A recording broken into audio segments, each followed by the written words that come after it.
नमस्कार दोस्तों, मैं हरिकेश्वर सर, आपका हमारे हिंदी सीखे यूट्यूब चैनल पे बहुत बहुत स्वागत है। देखिए, हम लोग आज पढ़ेंगे हिंदी में काव्य गुण। देखिए, काव्य गुण बहुत ही अच्छा होता है और मनुष्य के अंदर भी 3 ही गुण पाए जाते हैं। उस गुण का भी हम जिक्र करेंगे, लेकिन इससे पहले एक बार हम आग्रह करेंगे, आप लोग से अनुरोध है कि यदि आप लोगों को हमारा वीडियो अच्छा लगे तो आप लोग हमारे चैनल को सब्सक्राइब करेंगे, वीडियो को लाइक करेंगे और शेयर भी करेंगे। इसी के साथ शुरू करते हैं काव्य गुण। जैसा कि हम लोग देखिए रस भी पढ़ चुके हैं, अलंकार भी पढ़ चुके हैं, तो देखिए जो आनंद की अनुभूति और सौंदर्य की अनुभूति कराने के लिए जिन विशेषताओं या तत्वों का प्रयोग किया जाता है उसी को हम कहते हैं काव्य गुण। अब देखिए, हमारे हिंदी में काव्य के 3 गुण माने जाते हैं। काव्य के 3 गुण हैं। पहला जो गुण है वो आपका सबसे पहले माधुर्य है, माधुर्य गुण है, माधुर्य गुण। उसके बाद ओज गुण है और उसके बाद तीसरा आपका प्रसाद गुण है। देखिए, बहुत ही अच्छा है माधुर्य गुण। ऐसे ही नाम से पता चल रहा है कि ये मधुरता का बोध कराएगा। ओज गुण माने प्रकाश या दीप्ति होता है, तो इसका बोध कराएगा। और प्रसाद गुण, प्रसाद गुण एक ऐसा गुण है जो अत्यंत सरलता से हृदय में प्रविष्ट कर जाता है। यानी एक तरह से देखा जाए तो ये जो गुण होते हैं उनको हम फूलों में जिस तरह से सुगंध होता है उसी तरह से ये काव्य में हमारे गुण होते हैं। यानी इनको हम फूलों में सुगंध के समान कह सकते हैं। देखिए, इसकी बात करते हैं माधुर्य गुण।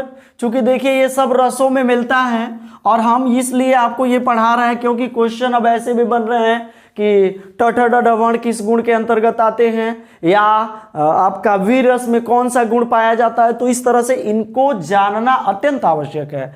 देखिए, माधुर्य गुण ये आपका श्रृंगार, श्रृंगार, करुण इत्यादि रसों में पाया जाता है। ये जो ओज गुण है ये वीर, भयानक, रौद्र और विभत्स इन रसों में पाया जाता है। इसके बाद चलते हैं प्रसाद गुण। देखिए, सभी रसों में पाया जाता है, सभी रसों में मिलता है प्रसाद गुण। एक बार हम इनके वर्णों पर विचार करेंगे तो देखिए, श्रृंगार रस में जो वर्ण आते हैं, सॉरी श्रृंगार नहीं, माधुर्य गुण में जो वर्ण आते हैं वो हमारे हैं क, ख, ग, उसके बाद च, छ, ज, झ, त, द और न इत्यादि। यानी ट वर्ग को छोड़कर, ट वर्ग के वर्णों को छोड़ करके ट वर्ग के वर्णों का अभाव होता है, वर्णों का अभाव। यानी इसमें ट वर्ग के वर्णों का अभाव पाया जाता है और वर्ण मिलते हैं क, ख, ग, च, छ, ज, झ, त, द, न इत्यादि। डाट डाट आगे चलते हैं। इसमें वर्णों को देखेंगे तो ओज जो वर्ण, ओज जो गुण होता है इसमें वर्ण आते हैं ट, ठ, ड, ढ, ढ़। यानी ट वर्ग के वर्णों की अधिकता होती है। इसमें देखिए संयुक्त अक्षरों का अभाव होता है, संयुक्ताक्षर का अभाव होता है। और इसमें अधिकता किसकी होती है तो अनुनासिक वर्णों की। अनुनासिक या अनुस्वार लगे हुए जो वर्ण होते हैं वो सबसे ज्यादा हमारे मिलते हैं माधुर्य गुण में। आगे चलते हैं, इसमें ट ठ ड ढ वर्ण मिलते हैं और इसमें प्रसाद में सभी वर्णों का जिक्र है, सभी वर्णों यानी लगभग सारे वर्ण मिलते हैं। और एक बात और ध्यान रखिएगा कि इसमें संयुक्त वर्णों का अभाव होता है, लेकिन इसमें संयुक्त वर्ण होते हैं, संयुक्त वर्ण होते हैं। याद रखिएगा, बहुत ही आसान है, इसमें सभी वर्ण आते हैं। और देखिए ये प्रसाद गुण एक ऐसा गुण है जिसके उदाहरण हमारे दिमाग में, हृदय में अत्यंत सरलता से समाहित हो जाते हैं। जैसे मान लीजिए हम एक एक उदाहरण तीनों का दिखाते हैं। देखिए माधुर्य गुण में वतरस लालच लाल की, मुरली धरी लुकाए, असौह करे भौहनु हंसे, दैन कहे नटी जाए। यानी इसमें इन वर्णों की अधिकता है।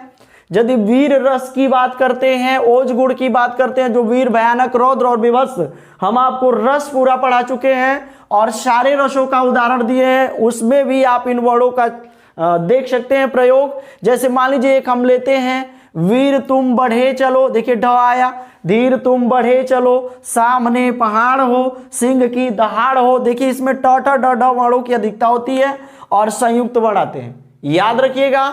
और एक चीज आपको और बता देते हैं, रेफ जो र होता है, रेफ र या पदेन, हम आपको पहले भी पढ़ा चुके हैं। रेफ मतलब जैसे हम ये कर्म शब्द लिख दिए तो ये ऊपर जो र लगा है ये रेफ है, और इसी को बदल के हम नीचे र लगा के क्रम लिख दिए तो ये नीचे जो लगा हुआ है वो पदेन है। तो इस तरह के र का प्रयोग भी मिलता है आपके ओज गुण में। और बाकी आते हैं, जैसे इसमें देखिए जिसको एकदम सरलता से, एकदम आसानी से इसके अर्थ का बोध हो जाए, जैसे हम कहें दो टूक कलेजे के करता पछताता पथ पर आता। इस तरह से ये आपके काव्य में 3 गुण ही माने जाते हैं। आचार्य विश्वनाथ द्वारा जो साहित्य दर्पण है उसमें काव्य गुण 3 ही माने जाते हैं, माधुर्य गुण, ओज गुण और प्रसाद गुण। वैसे आचार्य वामा के अनुसार काव्य गुणों की संख्या 10 मानी जाती है। चूंकि हमारे काव्य में, हिंदी में मुख्यतः गुणों की संख्या 3 ही मानी जाती है, जो पहला माधुर्य, दूसरा ओज और तीसरा प्रसाद होता है। ये माधुर्य गुण श्रृंगार, करुण आदि रसों में पाया जाता है। ओज गुण वीर, भयानक, रौद्र और विभत्स रसों में पाया जाता है, और ये प्रसाद गुण सभी रसों में पाया जाता है। देखिए मनुष्य के अंदर की बात कहें जो 3 गुणों का, उसका भी थोड़ा सा हम जिक्र करेंगे, बहुत विस्तृत, चूंकि उसका यहाँ पढ़ाई में कोई विशेष रोल नहीं है, लेकिन सुन लीजिए, आप लोग सुने भी होंगे, एक सतोगुण और एक रजोगुण और एक तमोगुण। ये तमोगुण होता है। देखिए जो सतोगुण होता है ये सत्य की प्रधानता होती है इसमें। जो रजोगुण होता है ये भोग विलास का जीवन यापन करने वाले लोग होते हैं, और जो लालची लोग। और जो तमोगुण होता है ये हमेशा अंधकार रूपी ले जाता है। जैसे देखिए जो भी मांस वगैरह खाने वाले लोग हैं वो सब तमोगुणी लोग हैं। तो इस तरह से मनुष्य के अंदर भी ये 3 गुण पाए जाते हैं, और हमारे काव्य में भी 3 गुणों का समावेश है। इसी के साथ इन गुणों का समापन। और यदि वीडियो अच्छा लगे तो आप लोग हमारे चैनल को सब्सक्राइब करेंगे, वीडियो को लाइक करेंगे, अपने दोस्तों के साथ हमारे वीडियो को शेयर भी करेंगे। इसी के साथ धन्यवाद, नमस्कार।